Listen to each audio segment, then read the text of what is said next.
what we have is a 5v5, and we're looking to sort of like look to play forward in terms of that penetration. And if we look at the practice itself, and as an example, we're with the red team, is that we are looking to play out of the defensive third, and where that ball is going into the midfield. And as that individual, they have got that opportunity then to penetrate, okay, through dribbling and looking into create a goal scoring opportunity.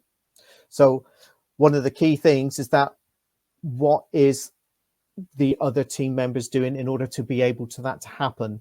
There might be an inception, yep, by a blue player, but however, just consider the attacking principles of that. If he is going to go along with a 1v1, is that creativity? Does he need support play? So in order for space to be created for them to drive in. Movement, yeah.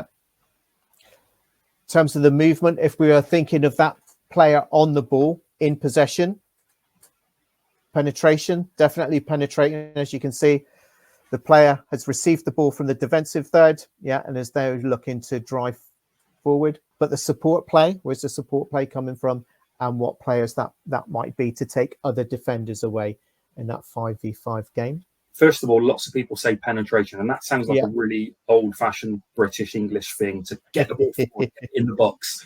Yes. But actually playing forward is such a vital part of football. So obviously there's moments not to do that, and we're all obsessed with Guardiola and possession-based football, but actually playing forwards is the most threatening way of winning a game of football. So we are looking to do that as often as we can, but with high quality. And the other principles around that allow us to play forward effectively. Just go in there. Is it wrong to play backwards to keep possession? Not necessarily. Say, depending on what you're trying to get out of your session. But if there's an opportunity where a player is being closed down and the only option to play is backwards because the passing lines might be cut off by the opposition, then that's absolutely fine. Limit the number of touches.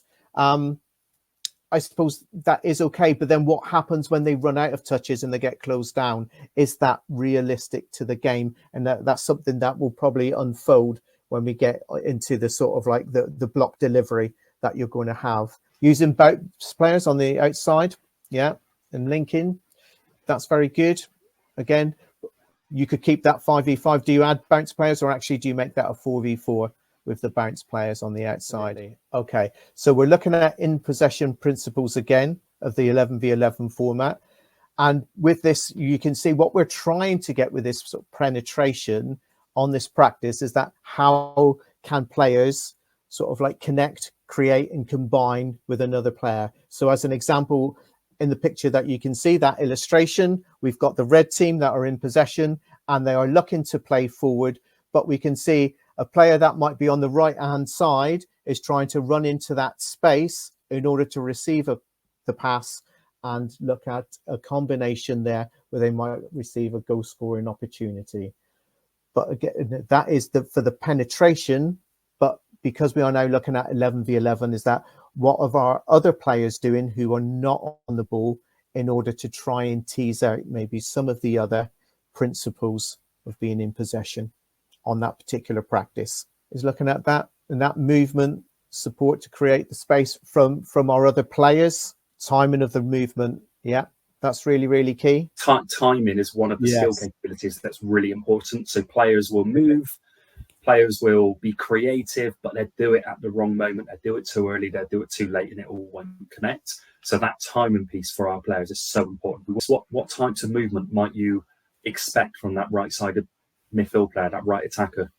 That's right. So the key thing is that, would they run just straight down, or are they looking to do sort of like run more infield to look to receive that pass? And you can see by that practice, Lee, that is the intention with that dotted line of where that right-sided player wants to go and wants the ball to be played.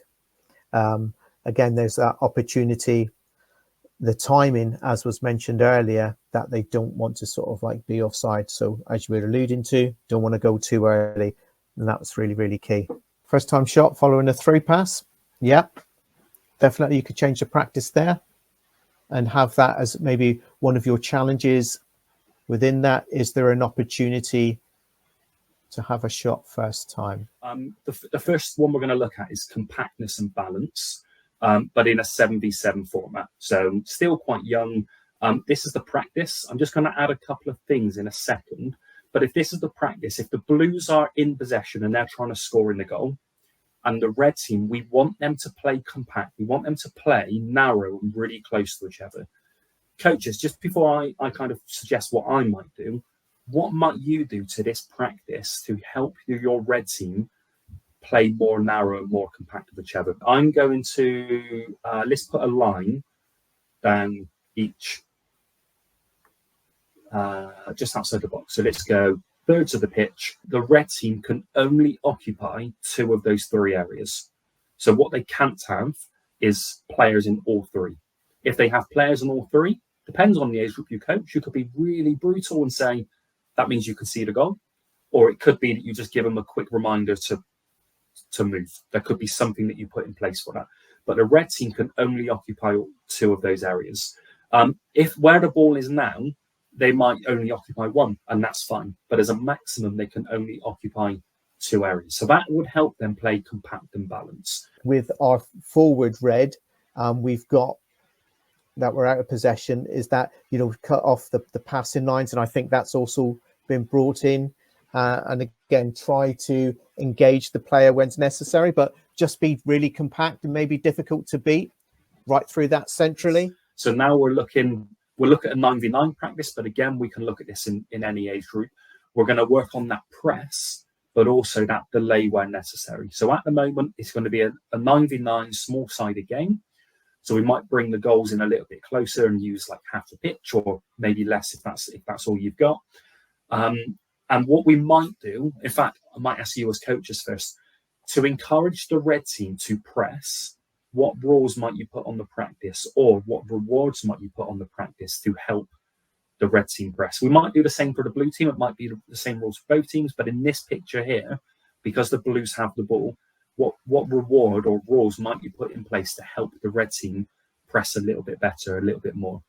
In terms of rewards, is that if the team win the ball back, is that can we put in other options in terms of sort of like scoring zones? So if they score past the goalkeeper, can that be worth, let's say, 3 points? But maybe if we have some smaller goals either side where they look to pass through, or some gates, then maybe they'll only get 1 point. But just trying to encourage the players that are trying to sort of like win that ball back, what do they get?